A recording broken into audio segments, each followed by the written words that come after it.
What's up, everybody? This is Myles, Berrin, and you're watching Trope Overdose, the show where we take literature and video games and marry them happily, despite the disapproval of literature's father. Today, we're going to be looking at variance in tone and the effect they can have on more emotional scenes in a long-form work of literature or gaming. Now, when you're working with something long-form, like a book or a game, it's very important that you strike a good balance in emotion and tone.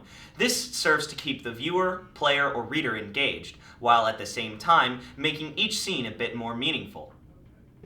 Now, because this is Emerson, I thought we might start out with a pretty obscure author, one you might not have heard of, Mr. William Shakespeare.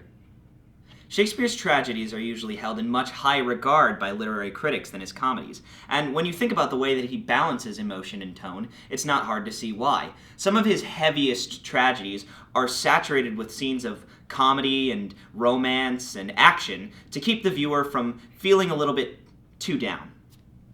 Now, while works like King Lear and Macbeth and Romeo and Juliet are remembered for their more tragic scenes, those scenes are actually elevated very well by his more comedic scenes. For example, a lot of really heavy scenes, like the ones in Macbeth, will be followed by comedic monologues. For example, a scene where Macbeth and Lady Macbeth conspire to murder the king is followed immediately by a monologue by a drunken porter, who makes his entrance by peeing in front of a gate. This takes a lot of the weight off of the audience and gives them a chance to laugh, so subsequently, when something heavy happens, it's much easier to appreciate, and it'll hit just a little bit harder. But if you're looking for a more modern example, the well-known young adult author John Green has been known to use this technique in a lot of his most famous works. For example, Looking for Alaska, Paper Town, and The Fault in Our Stars all have scenes that are tragic and upsetting at some point in the story, but they also contain elements of comedy and adventure and romance that help to round out the experience quite well. That way, when something sad happens in a Green novel, it undercuts the rest of the tone of the story and makes the event more upsetting for the reader. On the other hand, you have John Green's least critically acclaimed book, An Abundance of Catherines.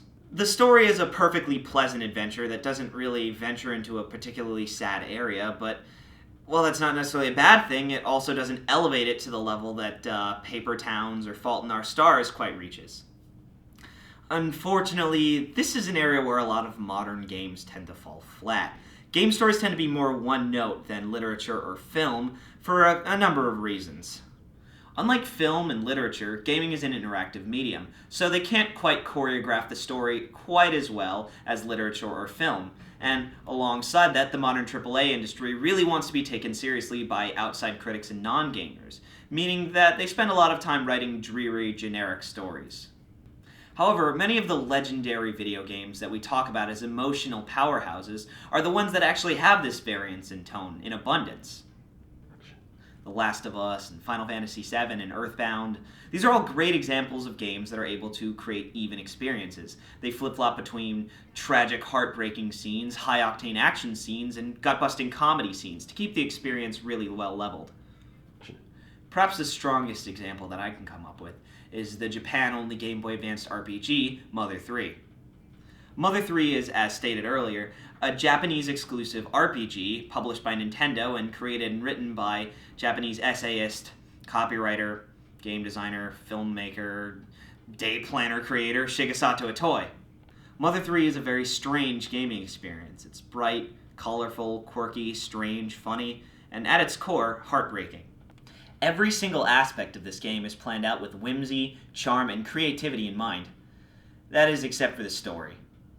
While the vast majority of its plot and sequences are very humorous and wacky, most of its really effective scenes are the ones that are truly heartbreaking. In between gameplay segments where you're hunting for a magic egg or trying to break into a titty bar located at the top of a railway, you'll end up experiencing the funeral of the main character's mother, or playing as a monkey under the control of an abusive master. The game's constant shifts in tone undercuts the scenes before it, making the funny ones even more funny and the tragic ones harder to stomach.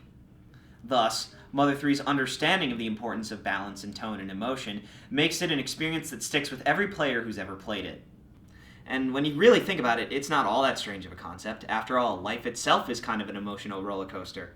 Perhaps a balance in emotion and tone is so effective and powerful specifically because it captures that little spark of life and encapsulates it in a short but really enjoyable experience. Just some food for thought. Anyways, I hope you enjoyed the first episode of Trope Overdose. My name is Myles Berrin, and I'll see you all next time.